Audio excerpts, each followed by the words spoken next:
Record. All right.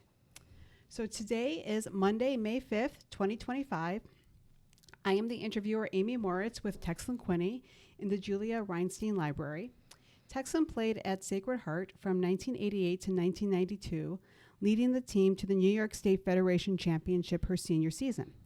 Texlin went on to play Division I basketball at Seton Hall and played for one season for the WNBA and WNBA's Indiana Fever. She has her bachelor's and MBA from Seton Hall, along with a Master of Divinity from the Interdenominational Theological Center and a doctorate in philosophy from Clarke Atlanta University. Texlin, thank you so much for joining us. Thank you for having me. Appreciate it. So first question, tell me about a time you remember falling in love with sports. Sports in general. Growing up, I always played with my dad. He wasn't he ran cross country when he first came here to Buffalo. He was on a scholarship to the University of Buffalo. And as a kid, he would throw the football. We'd run in the yard, all those kind of things. And then he one day gave me a basketball. And so he put a basketball hoop up in the backyard, and the rest is history, I would say.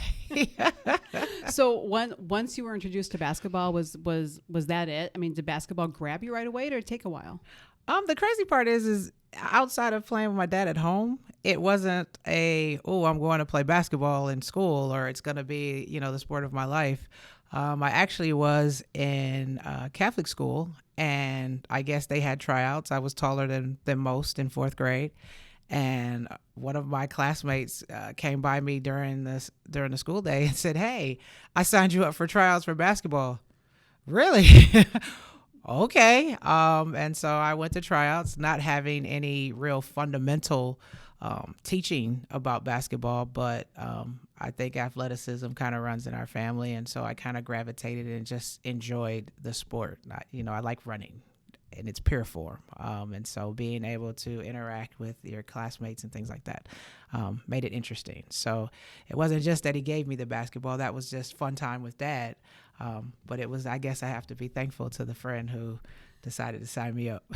Said, "You're tall. I think that you'd be good at. You're going to play with me." Absolutely. So then, as you're playing, so did you play outside of school at all when you were growing up? Did you play playground at all, or was it mostly just with your dad and family? All the time. My neighborhood were full of boys, so they were always in my yard. Playground, Delaware Park was my stomping ground. And it's one of those, when you play outside of the gym, people don't just say, "Hey, you can come and be on my team." When you're playing pickup basketball, you have to demonstrate that you're capable so that people want to play with you. And being that I was a female, that wasn't always the easiest thing to do. So, you get passed up, and then finally someone puts you on their team and they go, "Oh, she can actually play." And so you get better playing with guys. They're stronger, they're faster, just by the nature of it. And so then when you adjust to them, when you actually get on the court with females, it doesn't really bother you as much. So, because you're used to being hit and things like that. And it worked against me in the beginning because I was a little more aggressive than most of the girls. So they were like, "Whoa, this is, it's kind of physical. This is not how we play." And obviously that evolves over time. But I'm thankful for all of the men that I got to play with and that I learned from. What were those games like? What was it like at Delaware Park? Because I don't think and I could be wrong, I don't think you see that like you used to, where a lot of younger people are playing because it feels so structured now. But what were those games like?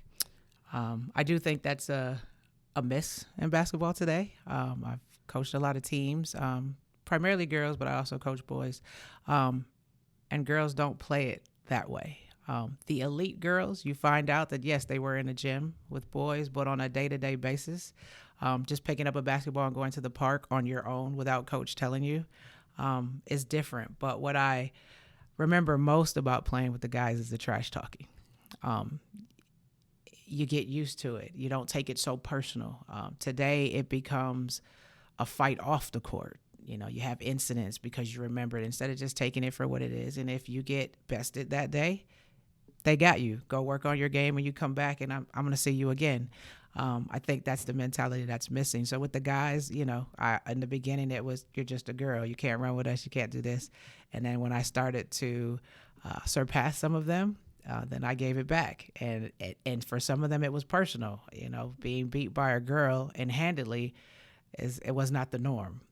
So you take it in stride, but I think it made me tougher and helped me just to take it for what it was, and to keep working. Yes, this guy has skills, or I may never be as fast as him, but I'm going to get some in between. It was my mentality. So I think that part of it, and then the cars driving by, people would just stop and watch. So you never know who's observing you at any given time. So you always had to be or bring your best game. Yeah. You mentioned mostly, playing against the guys. Were there other girls playing at the time? I don't remember as much playing with females at the playground. Once I got older and started to play AAU, then you start to bring the elite together. You're practicing together, and they're coming from a similar experience because they too were playing with boys to get where they were.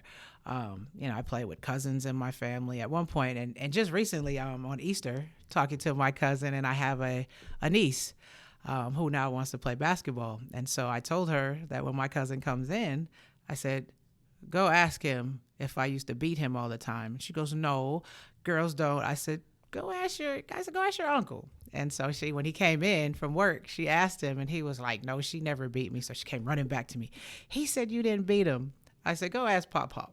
So Pop Pop goes, she beat him every time. She goes, you told me a story. And so she's all excited about playing. It's part of growing up. It takes away the feeling of being inferior. That I'm just as capable, regardless of where we are in sexes.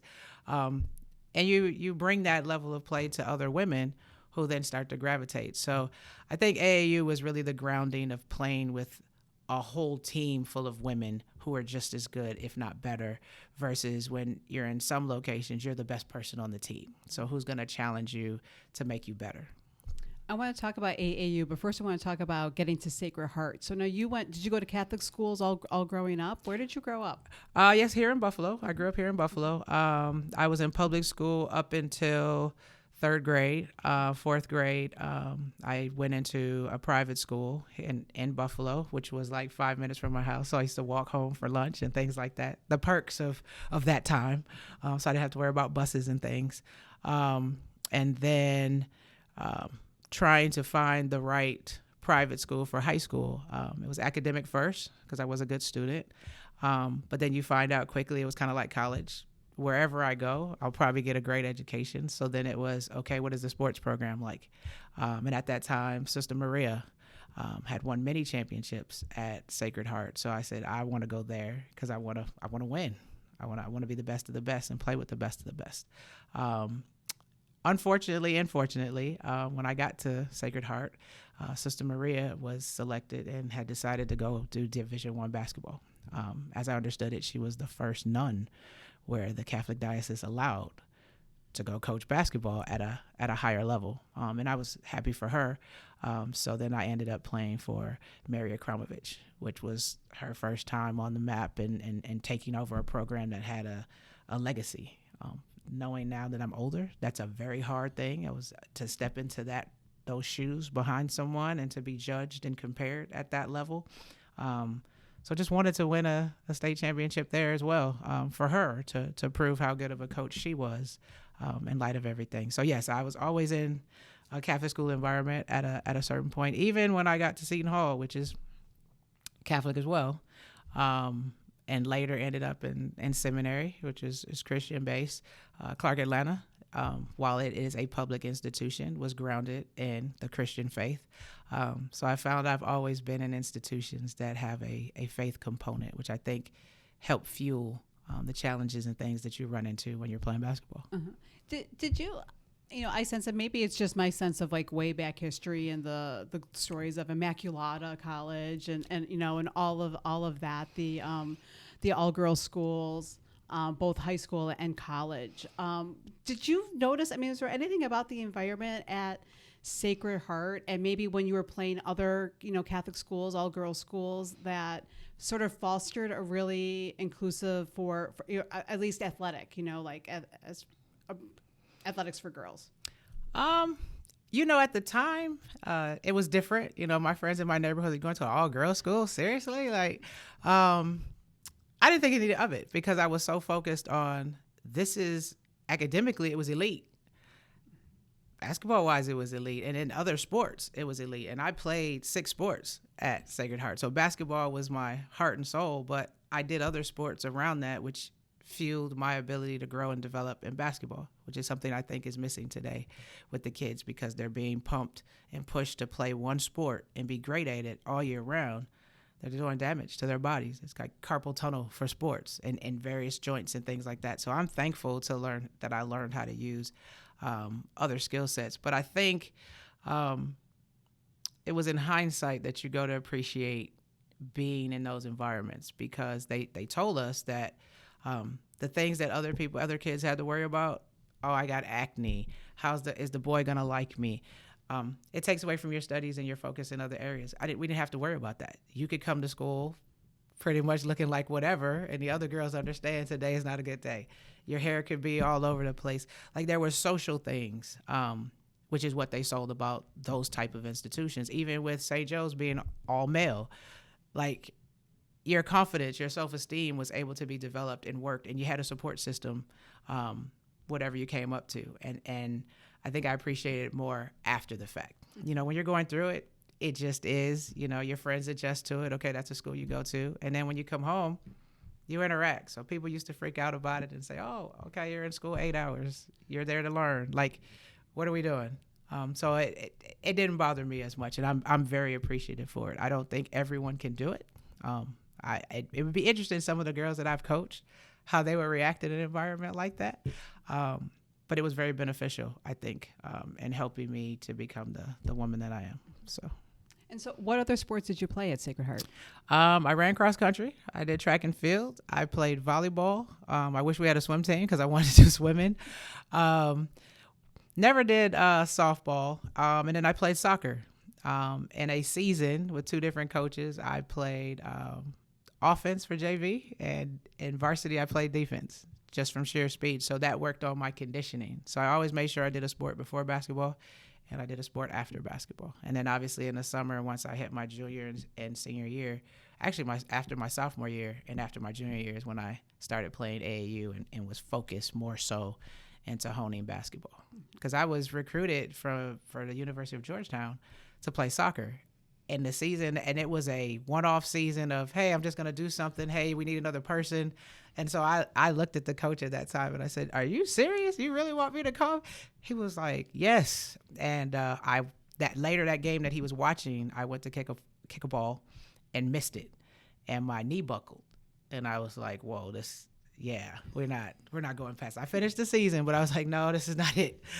I'm a basketball player. Soccer is just fun. It's just conditioning. So I kind of let that go, but it was rather special to be considered where somebody was like, hey. And so it's just pure athleticism. I was able to develop that in so many different ways with so many different exercises and experience coaching from various coaches. I think that's also missing today. It's great to have your favorite players, but I think they need to experience being coached by other people at different times in their career so that they know how to handle things. This coach may make you their favorite. This coach may not care for you too much. Like, how do you respond in those conditions? And so there's so many things from a personality standpoint, character development standpoint, that happens in all of that. And that's why I say after I reflect on those things, I see I understand better how that all fueled and made me who I am. And people just think, oh, it's just a school you went to. No, it's bigger than that. The schools tend to give you access to other people, and people see you more. But it's on you to step in all of those spaces and make the most of them. So. Mm-hmm. When you were at Sacred Heart, it's a predominantly white school. So what were your experiences like as a black student athlete there? For me, I was used to it. I would say that my middle school was probably 50-50. Public school, we were, as crazy as it seems, and people think it's so long ago, we were integrated into the school I went to. So getting on a bus and going across town to an area where people weren't accustomed to seeing you, I dealt with that at an early age, but interesting enough, I didn't have any issues with others. My mom taught me to interact with everyone. Respect yourself, know that you're just as capable. You're equal. That was always pushed in my household. You're not less than, regardless of what one may say or do. But coming into Sacred Heart, I think it was more the academic rigor. I had great teachers, great friends. It was a different world coming from when I left there and I went home. My neighborhood was predominantly Black.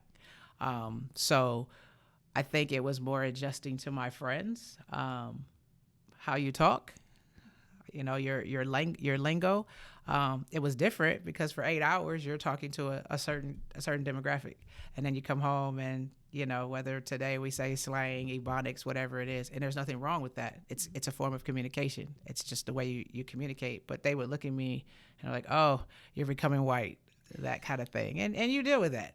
But I'm still that passed after a few months because I'm still here. I still communicate with you, and my dad and my mom always taught me not to make anyone else feel less than. So when I go in environments, I tend to adapt to that environment while still being myself. But it's about communication. And as long as the two of us can understand each other, it serves no purpose for me to talk like I speak in another environment and you have absolutely no understanding of what I'm saying. Where are we getting? There are no breakthroughs that are happening there. So I think I dealt with it more at home initially in the transition. Your interests, your likes, that was a little different when I first came in. We didn't all listen to the same music. We didn't like the same, but then you start to like other things because you're exposed. They start to take some of the things you have. And I think at that time, today Sacred Heart has more minorities than I think it's ever had. But when I came in, my class was 100 students exactly, and I think there were 8 of us. And each of us did something different. Some people participated in musicals. Some people were, in clubs. So all of us learned to kind of interact. But I do remember distinctly, and when I tell this story to people, they're just like, wow. When I first arrived at Sacred Heart, again, my mom taught me to interact with everyone. I came into the lunchroom and I sat with a group of people that I had been in class with. My cultural peers all sat at one table together. So I was kind of looked at and frowned upon like, oh, you don't want to sit with us? You think you're better than us? A lot of tension was there, and I didn't quite understand, like, at that time in my life, like, what's the big deal? We're eating lunch. We're with the people we laugh with in class, that kind of thing. And I remember coming home and explaining that to my mom, and she said, how was your first day? And I said, it was great, except for lunch. My mom, being who she was, and she's always been that way, decided to pay a visit to school. And she came into the cafeteria and she addressed my peers at that table and explained to them, as parents, we sent you to this school for advancement and growth. And in the real world, you're going to deal with everyone. And isolating yourself in this fashion is not the way to do it. And it freed some, because there were girls that were sitting at that table who wanted to sit somewhere else but were too fearful to do so. And it's not that we never sat together again after that, but it was truly at that time marked out to say, this is where we are. And the fear is that you will lose yourself and your culture if you integrate. And it's a very real thing, socially and from a true societal standpoint. But it was little things like that you learn.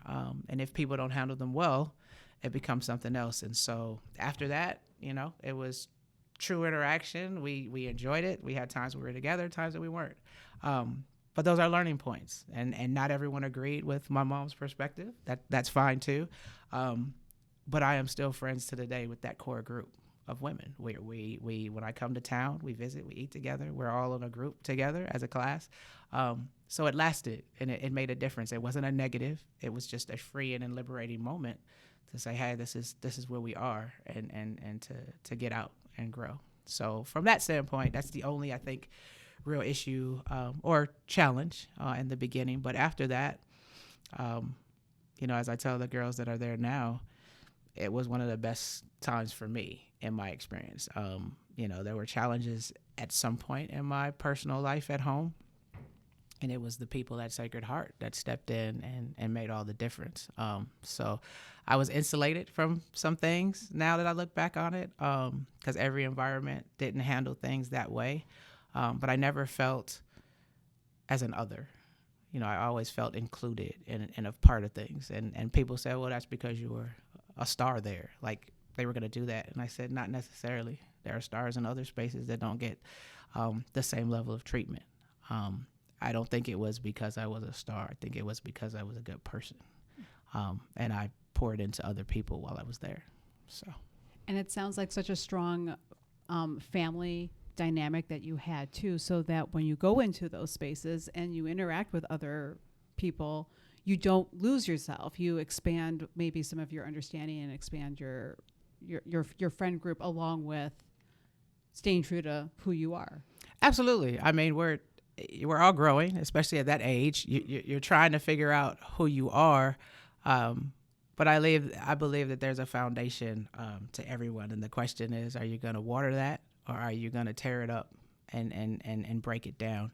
And they did a great job of treating us that way. And that's what it is sold on, is that, yes, you'll get the best education. Yes, you'll have great opportunities.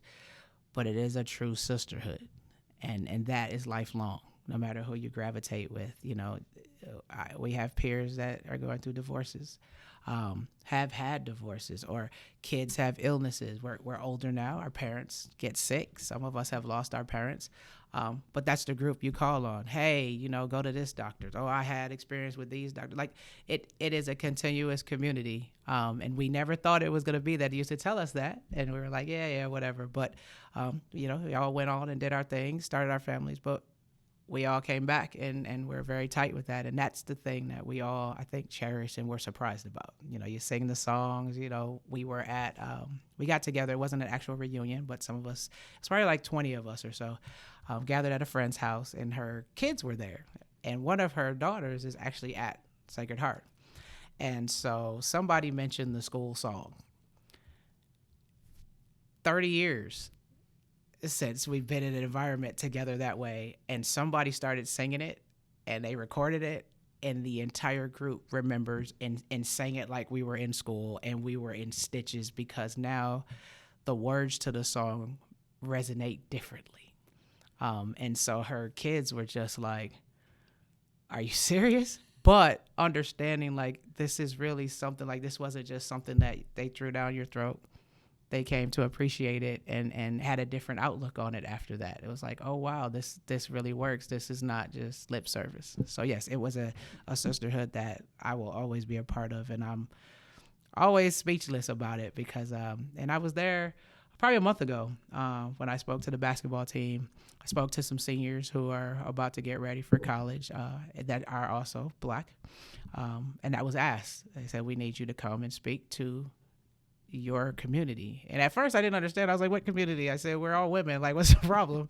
And they were like, no, like, seriously, you need to come. They said, because it'll be received differently from you.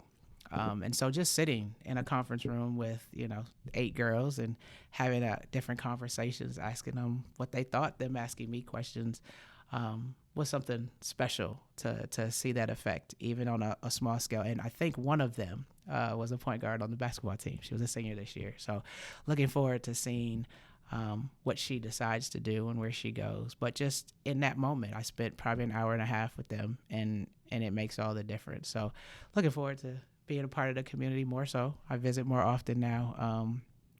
And that's just what the school represents. I told them it's bigger than what you read on paper if you embrace it. You mentioned when you came there for basketball. Well, you didn't go there for school, but when you come into the basketball team, you knew the history and the success that it had. What was it like? And probably you look back at it differently now, like you had even said, like when you have the coaching change, and it's like that's a huge pressure to follow Sister Maria, who was iconic at the time, even then. So what was it like? Was there pressure? What was that? What was it like then playing for that team that had such that history of success and tradition? It's a story I tell the kids now. I was known in middle school, coming into the school, but my freshman year, I was on JV, which was for me, like, what are we doing here? Like, why am I not on varsity? I'm good enough to play on varsity. If I remember correctly, there were 4 or 5 of us that were freshmen. 2 made varsity. And I love them. I'm friends with them today. But I was like, I'm better than them. I'm not understanding why I'm on varsity. But I went the whole season. I played. We supported varsity. And that's another question you asked earlier that's different in an all-girls school. From a sports perspective, you are it. You are the focus. In a co-ed environment, the boys lead. Everyone's there for the boys. You're a byproduct. We never knew what byproduct was. We were the main attraction. And for that, it's different. It's very different. So with that, JV would play first. Varsity girls would play right behind that. So you watched and everything. And it was hard. I wouldn't say humbling per se, because I still believed I was good enough to be on the varsity team. We did very well as a JV squad. And then after the season, the JV coach at that time, I don't remember how many years she taught at Sacred Heart or coached at Sacred Heart. But after that season, she went D1 at Siena University in New York. And I asked her, I said, I don't understand. Like, there were days where I was just frustrated to have to sit and watch varsity. Or why couldn't I play up and down? You do that in some schools too. And then she later explained, and I'm good friends with her to this day as well, why you were good enough. She said the people that were on varsity, the freshmen, she said, how often did they play? I said, not very much, unless it was a blowout. She goes, so do you think they grew more playing varsity or JV? She said, we strategically put you on JV so that you can develop and fully become the varsity player you needed to be versus just sitting and not necessarily wasting time, because practice is important too. But you grow the most in an actual game. Quick decisions, it's fast paced, it's up and down. Like, you have to deal with that. People are watching. And when she said that to me, it resonated differently. Because on one hand you go, well, why did you tell me that in the beginning? And it shows what type of, it builds your character. How I could have just packed it up and sat on the bench and been like, well, I didn't get to play here. I could have transferred. But I learned a lot that season, to her point. And so when I did make varsity my sophomore year, I hit the ground running. And it would not have been the same if they started me that way. And so it's things like that where I tell kids, hey, maybe you're coming later. Maybe you weren't exposed to all the things you needed to be exposed to. But if you're in the right program, trust the coach. If they're really about you and investing in you, they'll make the best decision for you, even when you don't understand it. So that was my first experience of just trying to acclimate and in some senses not being the best player in the gym.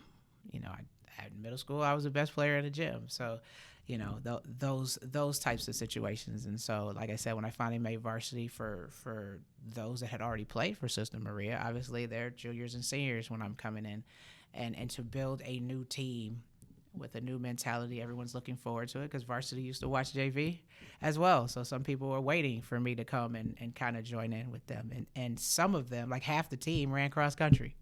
So I was used to working out with them and building relationships with them. And I think that happens in smaller schools because you've got private schools that are huge. I'm in Atlanta, Georgia. Some of the high schools look like colleges. That was a culture shock to me. But Sacred Heart has a big reputation, but it's a very small school. It's close-knit. And so you'll be able to foster those types of relationships. So I think the transition wasn't as bad. I was able to build that relationship with Mary Akramovich. And again, she's one of my good friends. It was interesting when I was here a few weeks ago. Canisius was getting ready for the playoffs, making their playoff run. So they were playing like a game that would have determined their seeding, which they won. And Mary Akramovich kind of came out with an AAU coach that I had as well, Carl Raybaum. And so to go hang out with them afterwards, I told someone, I said later after hanging out, I said, never in a million years would I think I would be at a bar with my coach. Like, because I will always see them. They're my friends, but they're always going to be coach to me. And there's always a reverence in that. And so, but it was just wild. Like, oh, I'm hanging out with coach and laughing because I'm an adult now. You know, I'm not a kid anymore. But there's always that part of you that will always be a kid with them. You know what I mean? So that transition wasn't too hard, just from the way that they conduct themselves in the environment and the culture that was created there. And you mentioned AAU, and so was it after your junior year that you went? My sophomore year. Sophomore year. The coach of Lockport at the time decided to put a team together. At that point in time, AAU was very different than what it is today. I'm happy that it has more visibility, especially for women. But with popularity also comes challenges sometimes that are always I don't think are always great for the game. And the boys dealt with it, I think, in their history a lot sooner than women. And so when we say we want equality, you get both. You don't just get the positive that everyone looks at. You get the negative side of it too. And for me, the negative side is the business aspect. It has become a business. You know, I had a girl that played for me. She was in an incident that wasn't good. It was a teaching moment for her. And the first thing her parents said to her was, "You're affecting your brand." She's 12. What brand are you referring to exactly? And it's things like that where I think we've lost the heart and soul of what it is at each level. There's a reason there are levels. That's why we go to school. You know, you matriculate. We're throwing big things at kids 11 years old. No, you can't go be a kid because, hey, we got to protect the brand. AAU was elite when we played. Whether we felt we were elite or not is a different thing, but it was elite. You had a team. I think we had 2 teams that represented Western New York. The coach at the time from Holy Angels, who had a power program as well, he had a team. And then Lockport, the coach from Lockport, had a team. And our team actually consisted of people from Rochester and Syracuse. They came to play with us. So we get to experience girls in different regions of New York State. And then you had to play against other teams. If you won a certain tournament, those are who get to go represent in the larger tournament. Today, if you can pay the fee, everyone goes. And so what are we teaching? It goes to the whole, you get a participation trophy, which I don't think helps. I think it stunts people's growth in every aspect, whether it's social, whether it's in the actual sport. But it was in that experience that my entire team, at one point people say, oh, well, he's favoring them. No one else can make the team. He brought in a group of coaches. All of us also played the Empire State Games, which I think when I describe it to other people from other states, I say, well, I've never been to the Olympics. It's the closest thing that you will ever have to that experience. I said they matched it to the core. I said, in playing girls from New York, I ended up at Seton Hall. We play in New York City all the time. So those same girls that I was in competition with in high school, I was in competition with college and ended up playing with them in a semi-pro circuit. Like, you just stay together. Elite follows elite. And so I think all of us, when he had Empire States, they said, oh, you're going to choose your AAU team, because he was coaching. And he goes, I tell you what, he got a group of people who really didn't know us per se. And he said, they're going to come in and try out with everybody else. I will let you all give me the list of the names that you think should make the team. And they picked all of us, which for him validated. He said, this is the best of the best that we have in Western New York. He said, I'm trying to win. It's not about favoritism. And so for 2 years, we were a tight-knit group.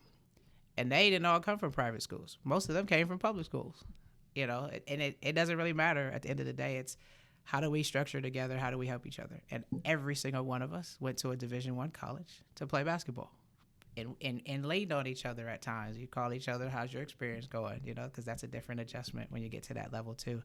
But then once you get the best in your area, you go to another state and you play the best in their area. And you learn very quickly what it is you need to work on, what it is you need to change, things like that. And that's how all of us were seen, and that's how all of us started to get recruited.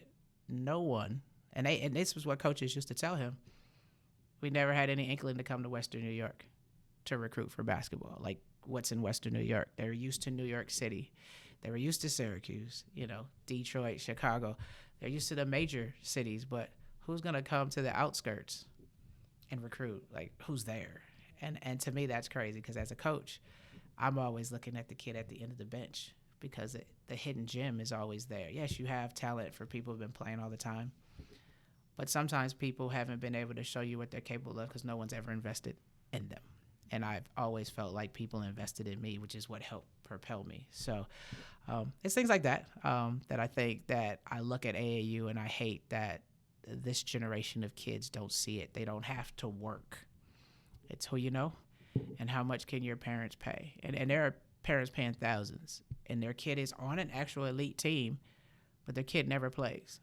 So you're spending hotel costs, you're buying food, some teams are sponsors, some teams aren't. The amount of money that's being shelled out and your kid's never developing. AAU was supposed to be showcase. That's why they don't practice as much. Yes, you have a couple of practices just so that we get some plays together, but it's supposed to showcase elite talent. People are broadcasting it like, oh, we're going to develop your kid. AAU was never meant for that, and it's never going to be that. If you want to develop, you got to go somewhere else into a different environment and get that development. But yeah, it's business. It's a lot of money in it, and it breaks my heart that, parents don't know. You don't know to challenge something if you've never been exposed to something different. Right, and that's you put it so well that that AAU was a showcase. Back when we were in school, it was it was not to develop. It was to showcase and a way to show people that, hey, there is talent in Western New York. Come and check it out somewhere too. Absolutely. As well. The Empire State Games. I know I've talked with Cara Raybaum, was just how important that was in recruiting too, as well, and things like that. Just what was your experience like at Empire State Games? Like I said, she was one of my coaches. At one point, while I think she wanted me to come to Canisius when she was coaching, she also realized that I didn't want to stay in Buffalo. So why waste that kind of time? So we became friends better over a course of time. It was great just because you were representing, we say regions, but you're representing your hometown. Everyone in your hometown is excited for you. They're like, oh, we're going to watch it. They're reading the paper to see what the stories are. It's pride. No money involved. You didn't care who the sponsors were. You wanted to prove that Buffalo, Rochester, and Syracuse was just as good as New York City or any other part of the regions.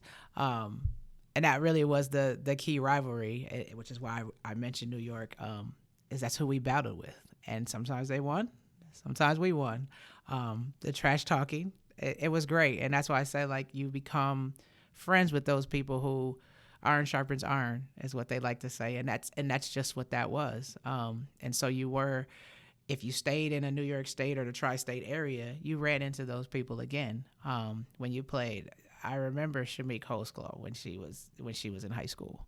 Like, everyone was like, oh, we're going to play. All of that was a part of that experience, to represent something bigger than yourself. Is a lot of pressure. You learn how to perform in high-intensity environments, which is what they always ask when you finally finish playing sports. The question you always get is, how does that translate into any type of work you're doing? Your competitive nature never goes away. You always want to be the best at what you do, regardless if people recognize you or not, because you're used to being on whatever playing field you had where no audience, and you're trying to be better so that you can put your best foot forward. And you carry that into every aspect of life. And it's strange to some people. Like, no one's looking, no one's going to pay you for that. Like, why are you taking that much effort and emphasis in it? And while you don't see it right away, I have witnessed, and I can say from experience, it does come back in the long run. It may not come back to the job that you're currently working, but somewhere down the line, it's recognized and appreciated, and it just continues to help you build in other places. So I think I just threw away, because it ripped. I still had the sweatsuit from one of the years that I played. It was just something that you just, and that's before we got the nice fabric. Now it was truly a plastic sweatsuit. If it rained, you were good. It stuck to you if you were sweating. Like, those things you look at, and it just makes you laugh because they're memories of the people that you experienced it with. And I think every athlete will tell you that when it's all said and done, what you remember most is not the wins and the losses. It's moments that you spent with your teammates, whether it was in a hotel or on a bus or on an airplane. You remember incidents that leave a lasting impression. So for me, the Empire State Games was just a way to bridge and extend the relationship I already had with my AAU buddies. Mm-hmm. So, and then from there, you end up at Seton Hall. Tell me about your recruiting and how you ended up there. AAU. We were at a tournament, the Boo Williams tournament, which is still alive and strong in his legacy. When I started getting calls and coaches would pull my coach aside and they have the period where they can actually talk to you, I was in shock because I was like, do you have the right person? Like, I just never saw myself as elite. I just worked hard and just wanted to be a part of. Never even had a concept of going to college on a scholarship. I thought that I was going to major in accounting and be right up here at the University of Buffalo. That was how I was going to work out life in my mind.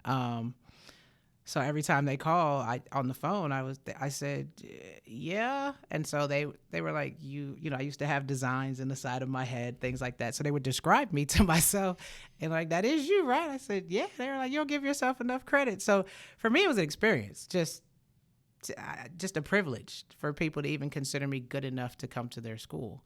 And so I had to learn that. And that's what made Mary such a crucial part, because she was a former scholarship athlete. No one in my family that I know personally had ever had scholarships at that level and understood the recruitment process. So I did all my recruiting visits with her. She told me the things to look forward to. And I'll never forget, because I carry this when I'm interviewing for jobs too. If people really want you, if they spend their time putting down another program, that is not where you want to go.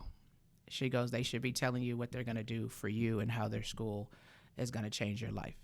And that's how I ended up choosing Seton Hall.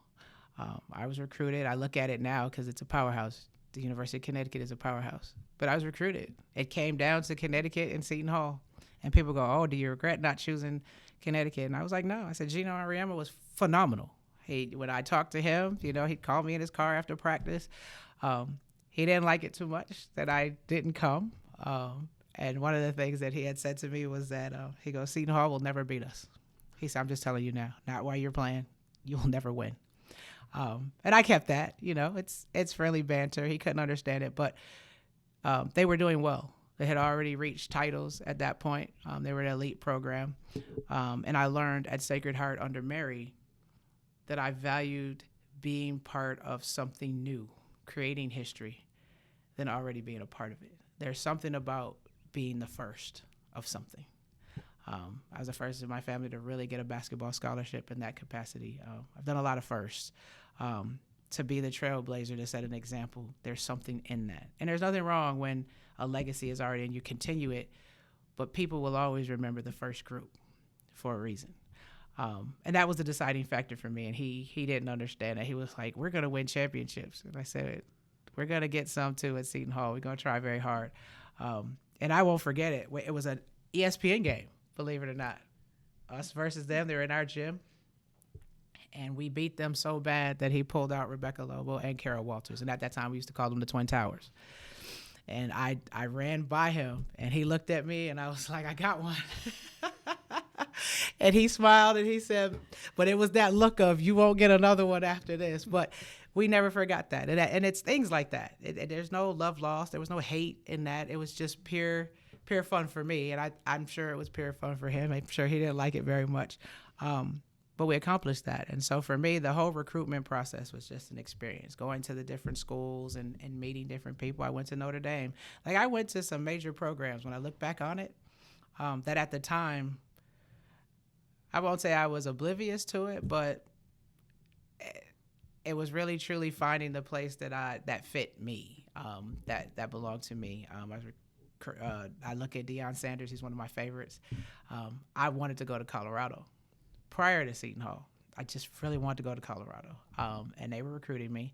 And then right when I was about to call and make my decision for them, a center that they were recruiting ended up deciding at the last minute that she wanted to go somewhere else.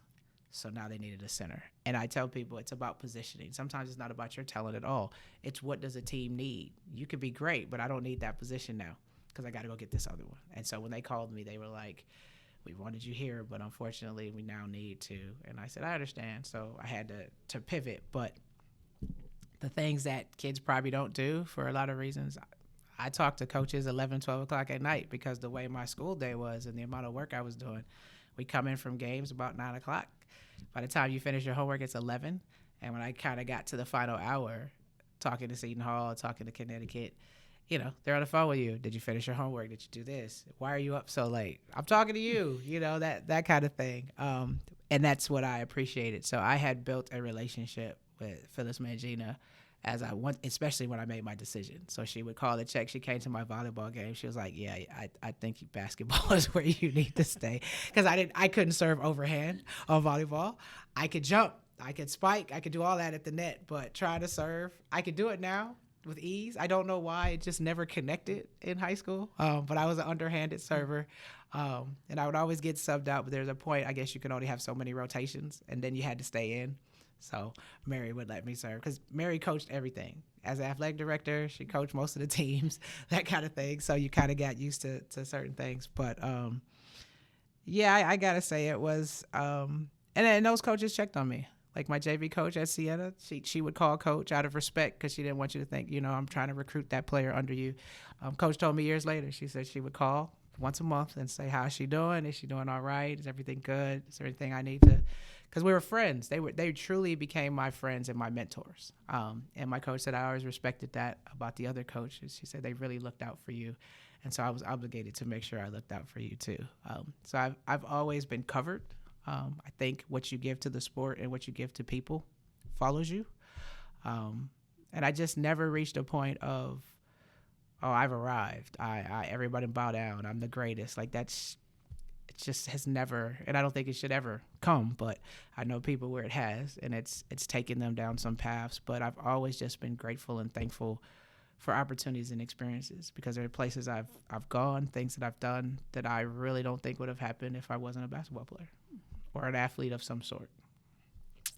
So the same thing. I came into Seton Hall, and you know, we laugh about it. Me and my teammates laugh about it still to this day. But I was never one for the follow the rules as a rookie.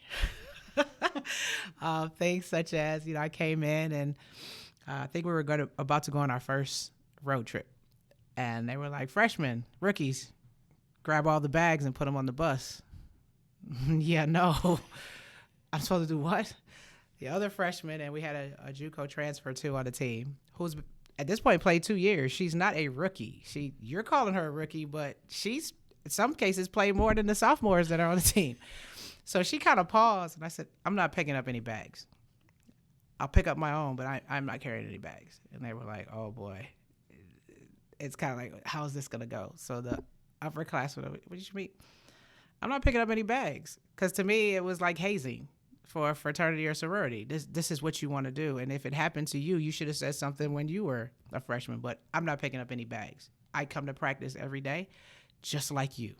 I'm working hard just like you. I don't care how long you've been here. I put my bag on the bus and I got on the bus. They were like, so the rest of them grabbed the bags, and apparently the upperclassmen went to coach and said, you know, she won't pick up the bags, coach. That's not fair. It's not right. She's not following the rules. She's not being a team player. And coach called me in and she goes, what are you doing? I said, I'm not picking up any bags.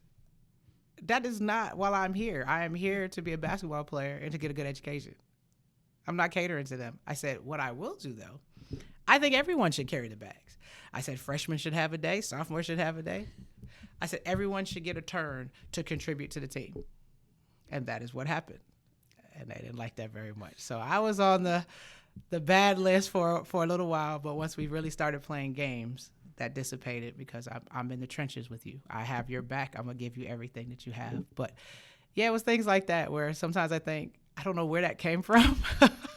I don't know why I felt so strongly about certain things, but I just felt that everyone should feel like they're a part. And I just didn't buy into those kind of things. So that was my opening to the team.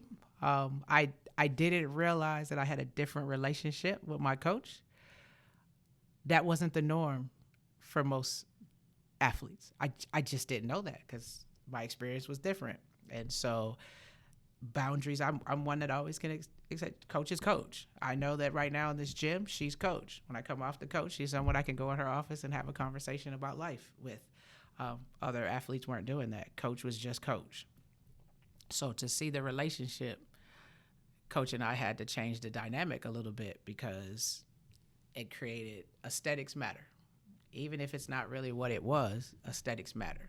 Oh, your coach's favorite. They used to call me coach's daughter at one point. And I said, at the end of the day, though, did I do what I was supposed to do? You could be a coach's favorite and people could say, but you can't play.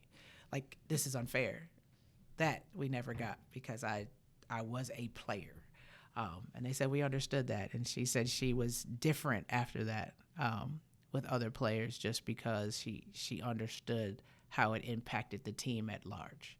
Still someone you could go talk to, but it was just a different relation. And we clashed sometimes because as my mentor, as someone I trusted, sometimes you yell about something on basketball, and I felt a certain type of way about it. Why are you talking to me like this? You're supposed to be my people's. And so you learn how to navigate those waters. And so in my professional environment, I know how to be friends with my staff or my managers, but still respect the positions that we have when we come to work every day. I learned that in basketball. So after those sort of things, you become a leader. I was a co-captain as a freshman. So clearly integrated with the team, and they understood the work ethic. And I mentored those that came behind me because we all come from different backgrounds, different lifestyles. But I understood when it's challenging and you're young and you're forced to become an adult sooner rather than later, those athletes are going to be different from those that come from environments where they were very supported. Parents are still together, those kind of things. It's just a different world, a different attitude on the court even. On how you play, you're carrying things with you when you come out. Everything's in the front. So I think as an adult, those were more the things that you start dealing with that you didn't have to deal with in high school. You just come, I'm mad at my mom today or whatever. It is what it is. But at this level, you're living on your own, so to speak, because the scholarship separates you from your parents saying, I'm paying your tuition. It's 100% on you to make or break. And so you grow up fast and you have to adapt. And we all know in sports in general, you can be that game winner or you can miss the shot and we lose the game. You can foul out so people can love you and hate you all in the same game, all in the same experience. And you have to learn how to navigate those. And I think that's what Seton Hall taught me more than anything else. And I still go there for events. We just celebrated 50 years of women's sports. The lady who was the athletic director at one point in time helped make all of that happen. She was a former player, I believe, of basketball. And so I walked the campus and I'm just like, wow, I was here. I feel that way every day. It just never sinks in that, hey, you were elite. You're someone that everyone's going to remember. You're in the history books here. And us making the NCAA tournament and then going to the Sweet 16 was a first in that program. So I got to guard Marion Jones as a track runner. I'm talking trash on the court with her teammates, because I remember being on the free throw line. We weren't playing well. And I was telling the team, not as a trash talking, but I sincerely was talking to my team saying, we play the University of Connecticut 4 times a year, twice in the regular season. If you make it to the finals or the semifinal game in the Big East tournament, we play them a 3rd time. And then you might see them if you make it far enough in the NCAA tournament. I said, this is not Connecticut. And I remember, and I want to say, for some reason I want to say it was Cheryl Swoops. She was like, you're right. This ain't Connecticut. She said, it's North Carolina. She said, you're going to lose today. And I was like, not if I can help it, But that takes you back to the playground. There's pride here. It at this point, it doesn't even matter what's on my uniform. Now it's personal. And I think I played one of the best games I'd ever played. But she was like, yeah, we got Marion Jones. I said, I ran track too. I said, what are you saying? That kind of thing. But it's a part of the game. It's not personal. I wasn't going to leave the arena mad at her or anybody else on that court. But in between these lines, it's me versus you. My team versus your team. And so It's just the people I came across that are elite. You know, Rebecca Love was an analyst. She was covering one of the games after I graduated. There were a couple girls in the stands who really wanted her autograph but didn't know how to get to her. I walked up to her afterwards and I said, hey, I know you're busy. There are two girls that really would love to have your autograph. Do you got a second? She's like, absolutely, I'll do that, Texlin, no problem. So it's things like that where you just had competition, but you had relationship, and there's just a respect in that. And so I'm always just amazed when I look at them and people are like, oh, yeah, she was elite. And I was like, yeah, I got to play her every day. I'm 6 feet. She's 6'4" and some change and solid. What was I doing down here? Because my freshman year coming out of Sacred Heart, I was a forward and a center. Okay, well, everyone's much bigger. When you get to the next level, so I had to transition and become a guard. So that was different in my life too, is that while I could face up to the basket, it wasn't natural to me. I had to learn that in college. So, you know, just moving through, and if you wanted to play, you made the necessary adjustments so that you could play. So then I became more valuable because I could play inside out. I was fast, so they would have me as a post player on offense. And on defense, I was checking guards as I was transitioning before I got better with my handles and things like that. So constant improvement. And I think that's also missing in the game today. If someone's elite at a specific aspect of the game, they ride that. We don't have to develop anything else.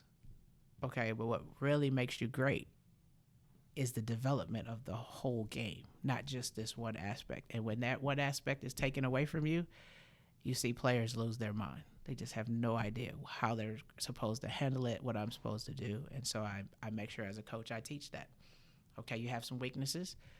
We're going to make sure your strengths remain your strengths, but we're going to work on these weaknesses so that you're not limited.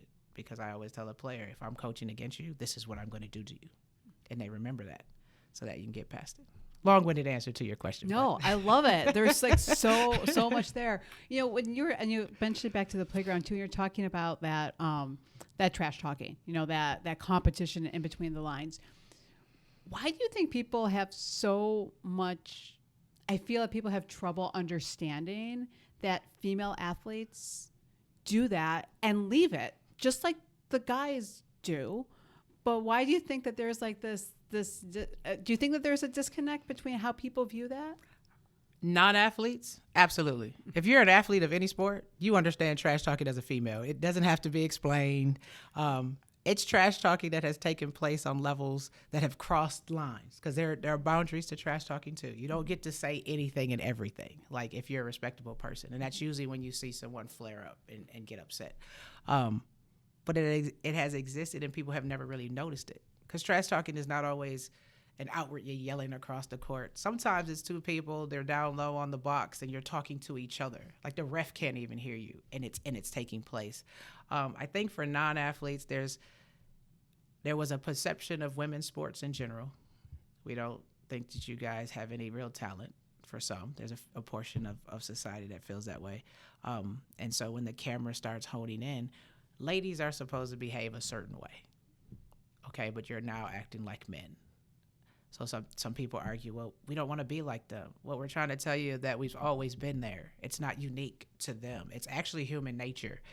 You could play a card game with your family. You hear them talk. Auntie is talking to your uncle. Like, it's not new.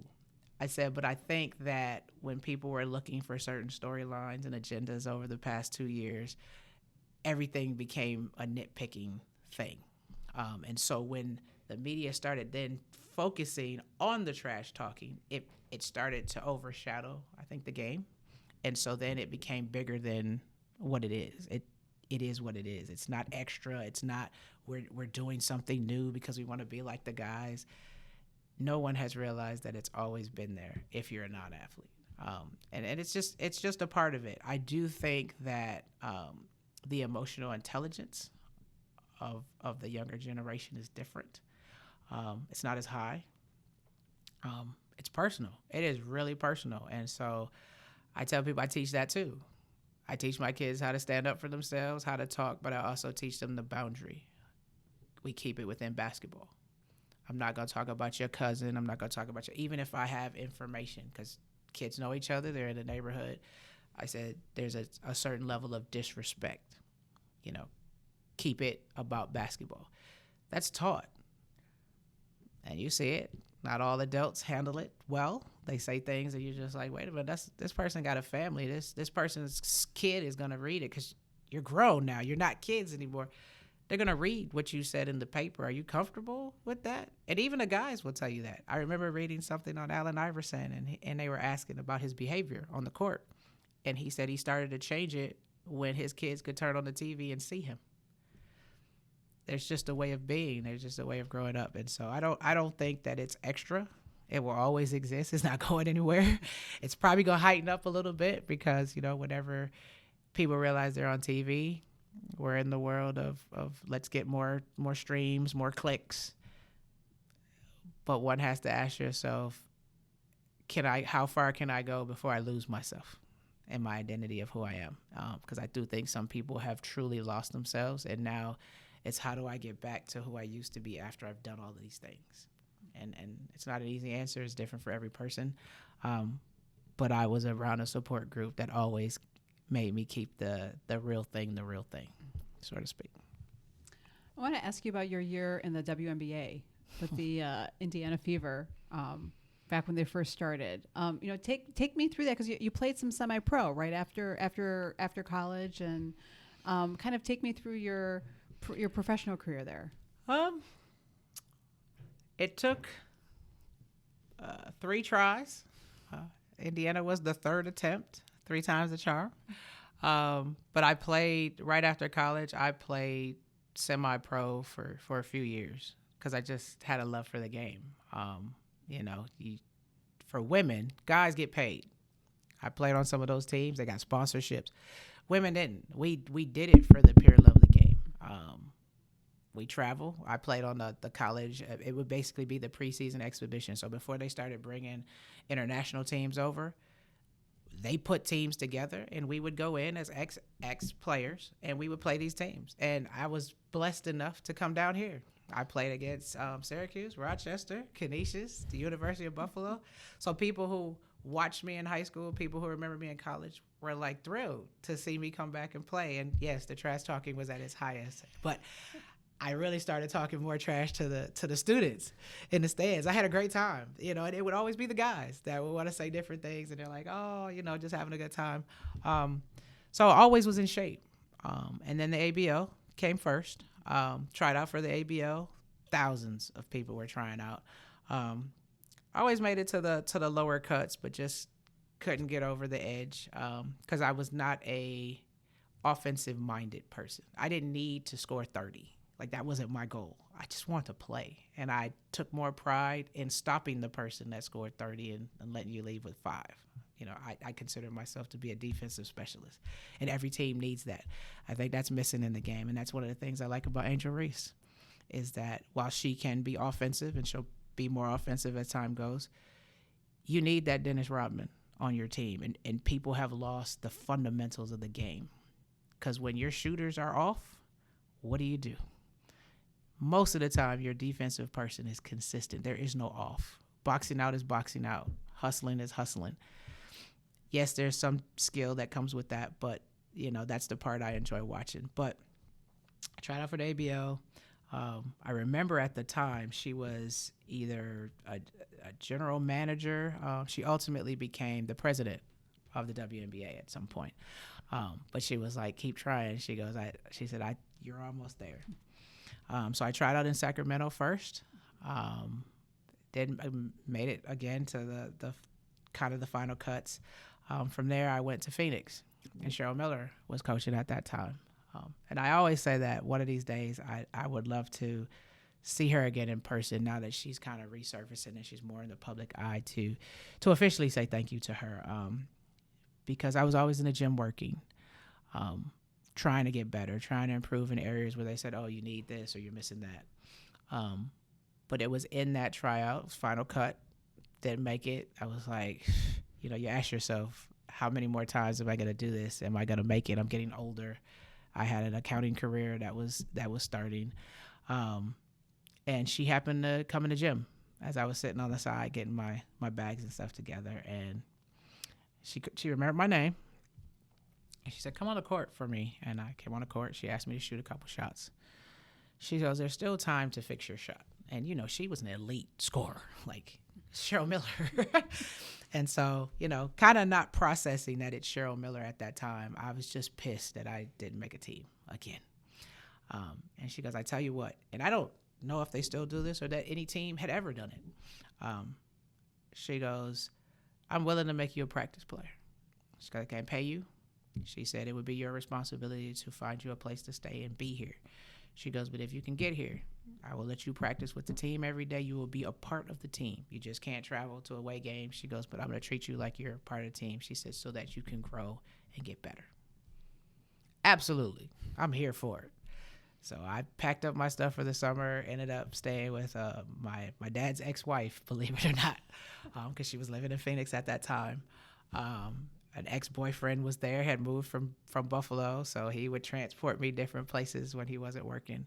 And I went to practice every day. I went to every WNBA game, and it was in that experience that I grew, and it takes me back to when I was on JV. I felt I was good enough to make the team then, and I probably was to some extent, but it was that year of being with that team. I mean, the team treated me, because some of them, Nancy Laberman, they all thought I was in high school. I was small. I was very small and quick. She goes, you're going to be good someday. She goes, as soon as you get out of high school. I said, I'm not in high school. I said, I've graduated college already. She goes, then why aren't you on the team? What do you mean? And it's just because I was so tiny. And that also came with it. The working out with them, I got bigger. I got stronger. You know, you can handle it. So when they were talking about the past year with Caitlin, Clarke, and Angel, the physicality, it was always there. They didn't get hit by the Lisa Leslies. That part of the game, too, is like the trash talking. It has always been physical. I mean, extremely. It's less physical now to me than it was back in the day. Like, even in the men's side, less physical than it was. And it doesn't mean that all of it was right, but it does take away from some of the game. And so it's those experiences, and it was hard to have to swallow that, but I did. I truly learned. I was signing autographs and I wasn't even on the team. I'm in environments with them. They were running clinics and charity events. I was a part of that.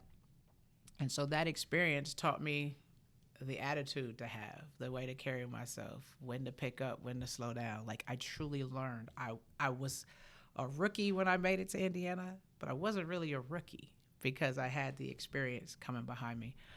So by the time I got to Indiana to try out, craziest thing, don't know if they still do this or not, but it was an open tryout. You paid money to come and be a part of. They had already drafted who they were going to draft, invited who they were going to invite to camp. It's kind of like, let's just see if there's anybody out there that we might have missed, somebody who isn't picked up in some of their, and every team ran their open tryouts that way. So we came in, I flew in on a Thursday night, took off of work, and I said, okay, I'm going to take vacation. If I make the team, we'll turn it into a leave of absence. I don't know how this works. I'm just going out here blind, but this is my dream. And worked at that time, I was working for PricewaterhouseCoopers. So my managers and partners were like, go for it. We're here for you. Played all day Friday, played all day Saturday, nonstop. They were cutting nonstop because so many people. You had people who, I don't even know if they played basketball. They just wanted to say that they were a part of it. But you got to compete with these people while they're weeding through. And so the final list was put up. And I remember me and Alicia Thompson were so excited that we're like, yes, we made the team. Only to find out that they selected a group of us. I don't know if it was like 10 or so. And they said, okay, you've made it through open. Now you have to come on Sunday and try out with the people we actually invited to camp. 2 days. We are exhausted. They're like, okay. They're paying for the hotel. At this point, when they brought us to that part, they said, we'll pay for your hotel for the next night or whatever. And so, we went in there, gave it our best shot, and then they called us in. One by one. There was no list. They were calling you in to talk to the coaches. And, in my mind, I was like, we did all this. I'm going to get cut again. It is what it is. I've made my peace with it. And Alicia Thompson came out before me, and she goes, I made the team. Now, she was an elite All-American. So for her to feel that way, nobody knows me really, that kind of thing. I wasn't an All-American, but I was a good player, all-around player. And when I went in, she said, welcome to the team. And I was like, oh, okay. She goes, did you not hear what I said? Yeah, I heard you. You said I made the team. But it wasn't until I said it that I processed that I made the team. And I was like, whoa. And the way it was is you make it. Every day it's a tryout for certain players. If you're not the person that we drafted, if you weren't on the billboards, like Stephanie White was on the billboards in Indiana. Great person, and I'm happy she's back in Indiana again. So we keep in touch too. It just was, and then they had it, if you made it to the All-Star break, if you hadn't been cut, then your contract was guaranteed for the rest of that season. No one's really, unless it's just awful, no one's getting rid of someone and they're going to pay you. You're at least going to come to work every day. So at that point, you knew I'm safe for the second half of the season.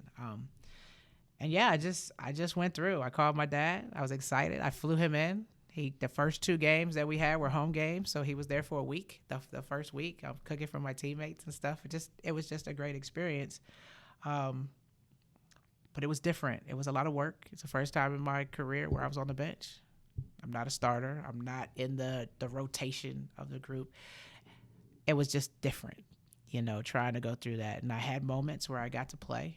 You get to practice in the Garden. You get to Staples Center. Like all of the historic places that the men play, you were able to, because at that time, women followed the same arenas and the same path of the men. So all of those experiences were outstanding. I wouldn't trade them for the world. Just your sheer physicality, your body changes, the trainers are different, and your focus. You're not in school, you're not working. It's just play ball. This is now your life. This is your job, and that part you'll never get back. It is a once in a lifetime deal. And I tell people my wish was, I said I just want to make a team, and I did. And I say I probably should have asked God for the extra that came with it. I said, but I was granted what I asked for. And would I have liked to play longer? Yes. I tore my ACL the following season. And why they didn't have to, because I got hurt in New York playing in a rec league preparing. They flew me in to their doctors. They paid for my surgery and everything, and I did all of my rehab and recovery with the team. I wasn't on the roster, but they treated me as such. And so that's why I said I'm a firm believer that if you're good to the game will be good to you. And I've never worn a brace. Most people don't even know I tore my ACL. The doctor I had said, I don't believe in that. Most doctors, 90%, and they put the brace on you. He goes, I believe if you're not 100%, then you're not healed. He said, I promise you, it'll be stronger. He said, your last 10% is mental. And he was right. When I left there and went back in the fall, like being in the gym playing pickup, your first instinct is to move your leg out of the way. I'm afraid I'm going to get hit, because I had never been seriously injured before until I tore my ACL. But I'm 100%.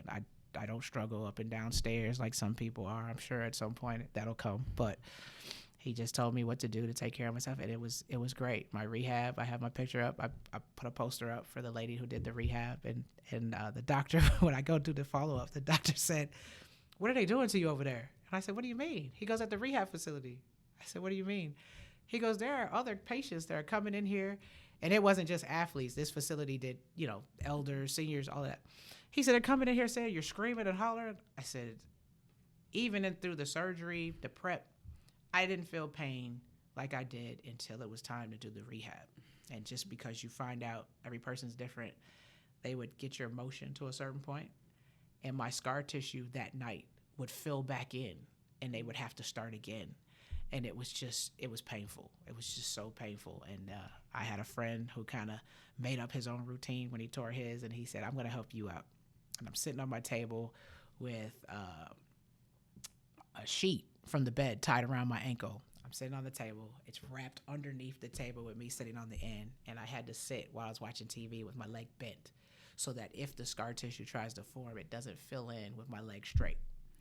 Once I got past that week, then it was smooth sailing after that. But that first week, I told him, yeah. I said I was screaming, unlike any other. I said, I hate this place. They were like, this hurts me more than it hurts you. I said, oh no. So that part was good, being able to talk to people, talk to kids. I remember doing some charity events, and I guess this is why it means so much to me with how AAU is functioning, and that kid that's at the end who just wants to play, more so than the kid that has talent. That kid wants to play. I think I was working with I don't even think it was middle school. I think it probably was third grade. And a little girl was standing off to the side, and I was working with the kids, and I called her over, and she could actually play a little bit. And I was like, why aren't you participating? And she said, it doesn't matter. She said, it really doesn't matter. And I said, what do you mean it doesn't matter? She said, if your last name isn't Johnson or Smith or Patterson, she goes, they're never going to let me play. And I said, why do you say that? She goes, because that's who's allowed to play. She said, you have to have a name here in this town. And I was like, she's in third grade with this mentality. Like, what are we doing? Like, what are we teaching the kids? I said, because I'm pretty sure Johnson, Smith, and Patterson, regardless of where their talent was, they're not walking in with her mentality. They're like, yeah, we're on the team. And I said, no one should have to feel that way, which is what has always influenced my coaching. I didn't have coaches that had that mentality. I'd say to myself, if I had a coach who would have saw that and just like, oh, I'm going to stay with this elite group, I would never be where I am. And so I never want a kid to feel like that little girl. And I told her, I said, don't let that stop you. I said, there are coaches out there who are going to give you the opportunity. I wish I had kept in touch with her so I could see how it panned out for her, but I tried to instill in her that doesn't make you less than. That just means that you have adults who are blind, and they're one-sided. They just want to see this over here, and they think that's going to take them everywhere. And she was like, okay. So she got back out there, and I think that she had the capabilities of being something great because she really wanted to play. But words have meaning, So, but yeah, my WNBA experience was just that. It was an experience. It had its moments because I wanted to play flat out. It didn't matter. And I know I wasn't the best. But in practices and things, you prove who you are and what you're capable of, and it's still a system. There's still politics involved, and you learn how to navigate those things. And coaches used to always tell me, control what you can control. You can't control the coach's perspective. You can't control the GM's perspective. And that's hard when it's out of your hands, because for so many years of your life, it's always been your playing time is in your hands. It's how you show up for work, how you practice, what do you do on your off time, what you eat, what you drink. But when you get to an elite level, that is not always the case. It's just not. That's the reality that you have to accept. Can you try to put it in a position where it is what it is? But everyone's talented at a certain point. Some a little more than others, but that's not your decision. And today, social media makes all the difference. You can be average. If you got 100,000 followers, a team can make money off of that. They got new followers. That's now a part of the equation. And some people think that it's taken away from the purity of the game. Change is hard, but necessary. So you figure it out, you navigate through it. But it is a distraction for a lot of athletes, which is why they're branding themselves. Okay, I need to have it. And in Georgia, sports is so big. Football, baseball, and basketball are huge in Georgia. And yeah, you wouldn't be hard pressed to see some of these superstars with 500,000, 600,000 followers. Money, way of the world. So that the question becomes, is it now a business? And I see more and more that college is probably about to change. I think there are some states that's now adopted that coaches can outright pay the players. Okay, so we're not amateur anymore. The moment you start getting paid, it's not an amateur sport. And so I said decisions have to be made. Is it going to be an amateur sport or not? If you're getting paid, do you still get tuition? Like these things start to come, and you've worked for it. The kid has worked for it, so I don't take anything away. But there's a kid out there who's working hard, who wants an education. You're only going to be there a year, because it's about to happen for women too, where they're not going to stay the 4 years. They're going to leave. NIL is only going to take you so far, and NIL is really only for the elite schools. People talk about it like every school in the NCAA is equivalent. And I said, some people are never going to see that kind of thing. It's certain schools and certain clubs. And I said, if you're not in those, you're still trying to figure out how I'm going to eat, how I'm going to, pay for my phone while I'm on campus. Like, all of those things are still very real. And I said, we have to make sure that we're truly explaining. And there are some kids who you may be talented enough to play at these elite programs, but you shouldn't, because the other aspects that come with it. Are you mature enough to be in a large school versus a small school? What are your grades like? Are you going to be able to hang in these environments? Do you need a different type of structure? And I tell that to parents all the time, and they're just like, huh? I said, just because you can doesn't mean that you should. So, long-winded answer. No, that's great. Texlin, thank you so much. Oh, you're welcome. This has been fantastic. I've really enjoyed it. Thank you. Thank you so much for sharing your story and your experiences with us. Thanks for having me.